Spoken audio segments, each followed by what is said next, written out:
Right now, our galaxy is falling through space at over 2 million kilometers per hour. Not orbiting, not drifting, falling. And for nearly a century, we've been trying to understand why. This is the full story.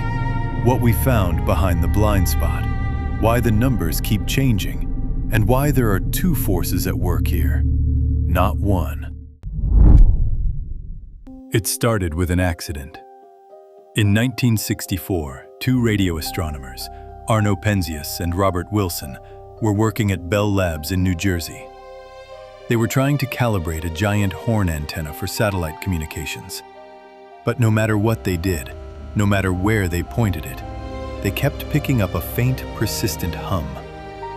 They cleaned the pigeon droppings out of the antenna, still there. They checked every circuit, still there. What they had accidentally discovered was the cosmic microwave background, the leftover heat from the Big Bang. It won them the Nobel Prize. But buried inside that discovery was something stranger. When scientists mapped the CMB across the entire sky in the 1970s, they found it wasn't uniform. One side was warmer, the other side was colder. That's not the Big Bang. That's us, moving. The Earth orbits the Sun orbits the Milky Way, and the Milky Way itself, along with our entire local group, is moving at 600 kilometers per second, over 2 million kilometers per hour. Relative to the background radiation of the universe itself, the question was, toward what? Here's where the story takes its first unexpected turn. The clue didn't come from the CMB at all. It came from a completely different survey, 2 decades later. In 1986, a team of astronomers, nicknamed the Seven Samurai, set out to measure the distances and velocities of hundreds of elliptical galaxies, using a technique far more precise than anything available to earlier generations. And they found something wrong. Not all galaxies were moving the way the expansion of the universe predicted.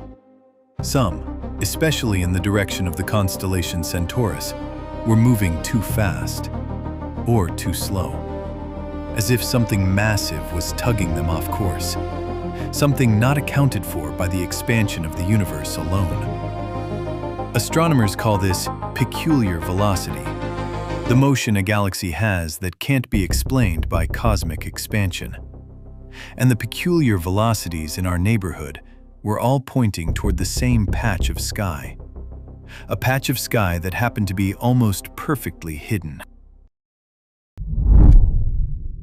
The Milky Way is a flat disk, about 100,000 light-years across. When you look along that disk, you're staring through the densest parts of it, clouds of gas and dust, billions of stars, the blinding light of the galactic center. It blocks 20% of the entire sky. And the region where galaxies were flowing fastest, the direction of Centaurus, sits almost exactly behind the thickest part of the Milky Way's disk. We are blind to it because of our own home. They called this blind spot the Zone of Avoidance, and behind it, they named it the Great Attractor. For decades, that was all we knew. Something was there, something massive, enough to pull 100,000 galaxies toward it, and we couldn't see it. Then came the tools that could pierce the dust. Radio telescopes, X-ray observatories, infrared surveys, and slowly, frame by frame, the Great Attractor began to emerge. At the core of the Great Attractor is the Norma Cluster, a massive galaxy cluster about 220 million light-years away. Thousands of galaxies, each with billions of stars, all packed into a relatively small volume of space. But here's why the numbers keep changing. Early estimates placed the Great Attractor's total mass at roughly 10 quadrillion suns. That figure came from studying how fast galaxies were moving toward it. The stronger the pull, the more mass you need. But later surveys, using X-ray telescopes that could map the hot gas between galaxies, suggested the mass might be closer to 1/10 that, about 1 quadrillion suns. That's still 10,000 Phoenix A black holes. Still enough to steer 100,000 galaxies across hundreds of millions of light years. Still one of the most massive structures in the nearby universe. The uncertainty isn't a failure. It's what happens when you're trying to measure something you can barely see, through a wall of your own galaxy's light.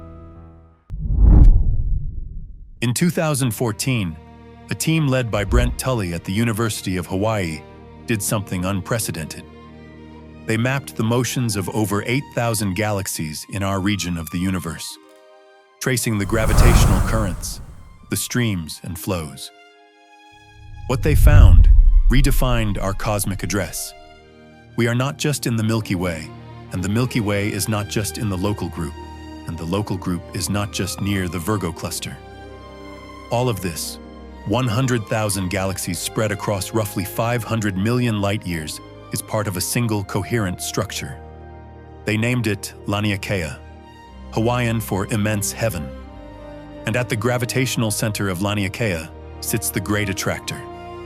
Every galaxy in this structure, including ours, is flowing toward it. Not drifting, flowing, like water down a drain. But the 2014 map also revealed something that didn't add up. The Great Attractor alone wasn't enough to explain the speed. Galaxies were moving faster than the Great Attractor's mass could account for. Something else had to be at work. In 2017, just a decade ago, a team including Yehuda Hoffman, Daniel Pomered, Brent Tully, and Hélène Courtois published a paper in Nature Astronomy that solved the problem. It was called the Dipole Repeller. They found that there weren't just attractive forces at work. There was a repulsive one too. Beyond the Great Attractor sits the Shapley Supercluster, 650 million light-years away, over 8,000 galaxies, roughly 4 times more massive than the Great Attractor.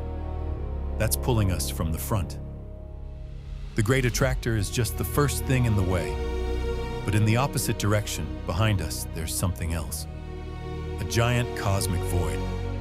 A region of space so empty, so devoid of galaxies and matter, that it's effectively pushing us away. That void is the Dipole Repeller. A pull from one side, a push from the other. 2 forces, not one. That combination, Shapley pulling, the void pushing, is what actually sets our galaxy's speed through space. 600 kilometers per second, 2 million kilometers per hour, caught between the densest thing nearby and the emptiest thing nearby. The numbers kept changing because we were only measuring half the equation. Let me give you the scale one more time, because it still doesn't feel real. Phoenix A, the black hole that made TON 618 look small, weighs 100 billion suns. The Great Attractor, at its lower estimate, outweighs Phoenix A by 10,000 times. Shapley outweighs the Great Attractor by roughly 4 times.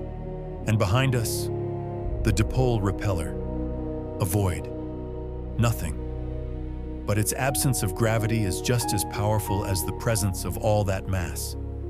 So it's not that the Milky Way is drifting through empty space. It's that we are falling at millions of kilometers per hour, caught between the pull of the densest thing nearby and the push of the emptiest thing nearby. 2 forces, not one. And it took us from 1986 to 2017 to figure that out. This means the Great Attractor isn't just a gravitational anomaly.